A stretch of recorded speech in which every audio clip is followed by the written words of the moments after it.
Hi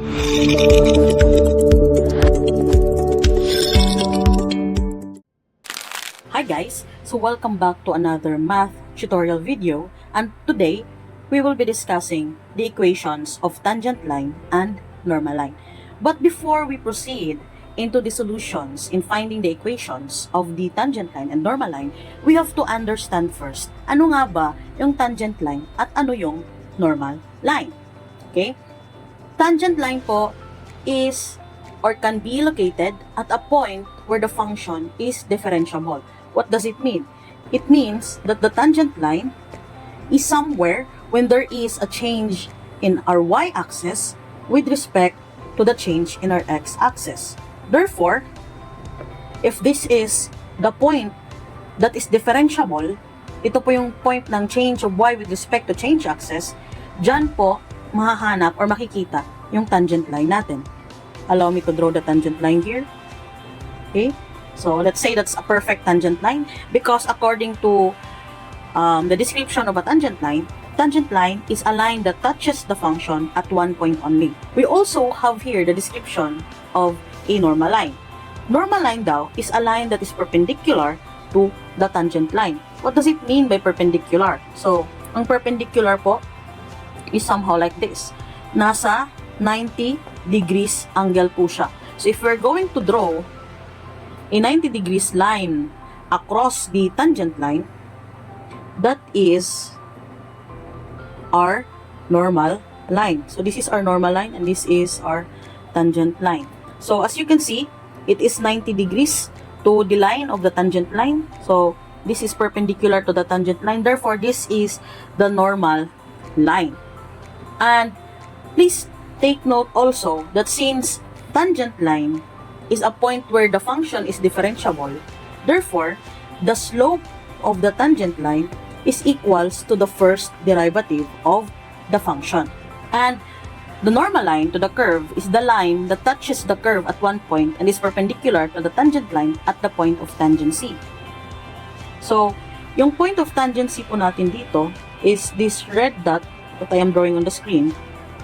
And therefore, if it is perpendicular to the tangent line at point of tangency, therefore, the slope of the normal line is the negative reciprocal of the slope of the tangent line. So, our slope of normal line is equals to the negative reciprocal of our tangent line. Then, the equations that we will be using in finding the tangent line and the normal lines are given by the point-slope form of the equation of the straight line, wherein our y is a function of x, and if the tangent line is the point wherein the function is differentiable, and we all know that the change in y is equals to y minus y sub 1, and the change in x is equals to x minus x sub 1, and if we are going to isolate the change in y, that would be the first derivative of the function multiplied by the change in x, and substitute it by the values of the delta y and delta x. Therefore, this would be y minus y sub 1 is equals to the first derivative of the function times x minus x sub 1.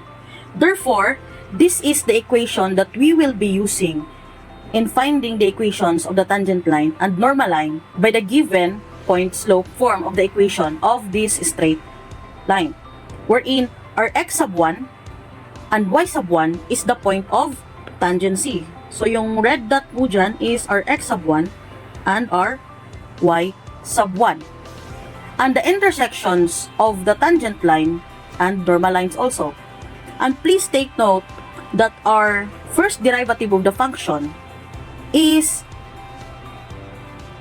the slope of the given curve. That's why the formula here would be y minus y sub 1 is equals to m times x minus x sub 1. So we have now here our first example for finding the equations of the normal line and tangent line. The problem is to find the equation of the tangent and normal lines to the curve of y is equals to x raised to the power of 4 at point 2 and 8.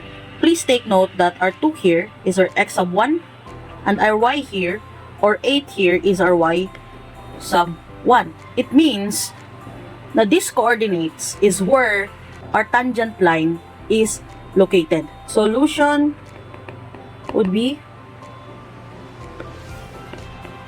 solve first the first derivative. So we have our function here, which is y is equals x to the power of 4, and we all know that this is y prime is equals to 4x cubed. So ito na ba yung slope of the tangent line? No, because we have to find the value of the slope of the tangent line first by substituting the value of our x sub 1 into our x in this derived function. Okay? Therefore, this will be prime is equals to 4 times 2, which is the value of our x, raised to the power of 3. And we all know this would be y prime is equals to 2 times 2 times 2, that's 8, times 4, that's 32. Therefore, this is our slope of the tangent line. And if we go back to my early discussions on finding the slope of the normal line, we all know that the slope of the normal line is equals to the negative reciprocal of the tangent line. Therefore, our slope of the normal line is equals to negative 1 over 32. So this is our slope of the normal line. Now we will proceed in finding our equation of normal line and equation of tangent line at points 2 and 8. Okay? So we have this formula, y minus y sub 1 is equals to the slope of the given point at the curve times x minus x sub 1. Let's solve for the equations of the tangent line. So we have y minus y sub 1 is equals to 8. Then our slope of the tangent line is 32 times x minus 2. So let's distribute this inside the parenthesis. That would be y minus 8 is equals to 32x minus 64. Okay? So we will transpose this side going to this side, because our goal here is that our function of x will equals to 0. This will become 32x minus 64 minus y plus 8 is equals to 0. And finding similar terms, that would be 32x minus y minus 56 is equals to 0. So this is now our equation of the tangent line. Next is that we will be looking for the equation of the normal line using the formula y minus y sub 1 is equals to the slope of the normal line times x minus x sub 1 at points 2 and 8. So that would be y minus 8 is equals to negative 1 over 32 times x minus x sub 1, which is 2. Y minus 8, cross multiply this to the other side, that times 32 is equals to negative x plus 2. Okay, in this equation we have to make sure that our x here is positive. Okay, so that's why we will transpose this entire equation to the other side, because same as our goal in our ETL, or the equation of tangent line, that our function of x should equals to 0. Therefore, this would be x minus 2 plus 32y minus 256 is equals to 0. Okay, same terms. That would be x plus 32y minus 258 is equals to 0. So this is our equation of the normal line. This is now our example number 2. We have to find the equation of the normal line of slope 1/3 to the curve of y squared is equals to 2x cubed. So we have to understand first the problem. We are looking for the equation of the normal line. Normal line lang po yung hinahanap. The equation of the normal line, wala pong equation of the tangent line. And we have here already our slope of the normal line, which is 1/3 to the curve of y squared is equals to 2x cubed. So what is missing here? So what is missing in this problem is our x sub 1 and our y sub 1. Or the point of the function wherein the function is differentiable. So this is the point that we are looking for. So the solution to this, the solution is that same lang ng procedure dun sa first problem. We have to find first the derivative of the function, or we have to find first the first derivative of the function. By our function is y squared, y raised to the power of 2 is equals to 2x cubed. Therefore, this would be 2y, y prime is equals to 6x squared. Please notice that this is implicit differentiation.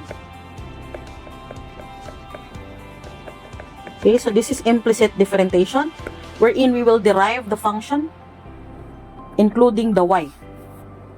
Okay, so isolate the y prime here to find the first derivative. That would be 2y. Divide both sides by 2y. That would be y prime is equals to 6x squared and divided by 2y.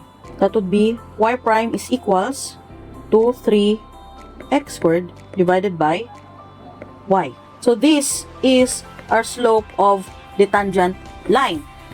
But we all know, and it was discussed earlier, that the slope of the normal line is equals to the negative reciprocal of the tangent line. And since our MNL here is 1/3, therefore we have another value for our MTL, or the slope of the tangent line, is equals to -3. What does it mean? It means na dalawa yung possible equations in finding the slope of the tangent line. Okay? But I want you to understand that our MTL here is equals to the MTL also here. Therefore, MTL is equals to MTL means the 3x squared divided by y is equals to -3. We can arrange these equations into y is equals to 3x squared divided by -3. And this means that our y is equals to -x squared. So by substituting this value into our function, which is y squared is equals to 2x cubed, we substitute the value here in our y. That would be -x squared raised to the power of 2 is equals to 2x cubed. That would be x raised to the power of 4 is equals to 2x raised to the power of 3, and dividing both sides by 3, we have now our value for our x sub 1, which is 2. Okay, so we have now our x sub 1, which is equal to 2, and by substituting this to our original equation or function, which is y squared is equals to 2x cubed, we have y squared is equals to 2 times the value of x, which is 2, raised to the power of 3. That is y squared is equals to 16, because 2 times 2 is 4, times 2 is 8, times 2 is 16. Then y is equals to the square root of 16. We have two values for our y, which is positive and -4.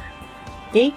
By incorporating this into our equation of the normal line, okay, which is finding the equation of normal line with points 2 and 4 and 2 and -4, we have the formula y minus y sub 1 is equals to the slope of the normal line, which is 1/3, times x minus x sub 1.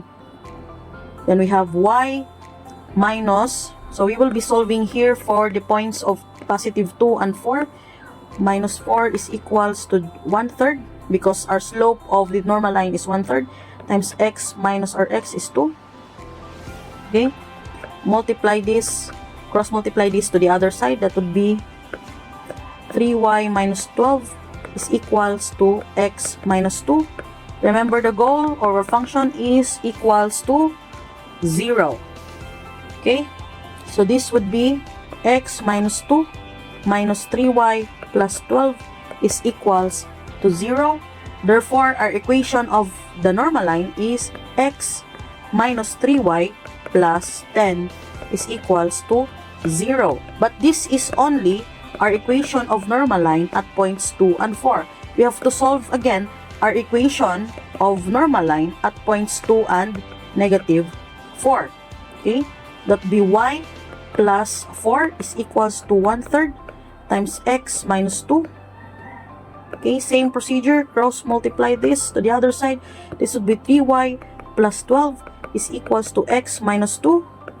Remember, the goal of the function is equals to 0. That would be x minus 2 minus 3y minus 12 is equals to 0. Okay, therefore, our equation of normal line at points 2 and negative 4 is x minus 3y minus 14 is equals to 0. So this is now our equation of normal line at points 2 and negative 4. So I hope you've learned a lot in this lesson. If you have any questions, you can comment down below, and please share this video so that other enthusiasts and other students would be able to rely on this video. Thank you. Ciao.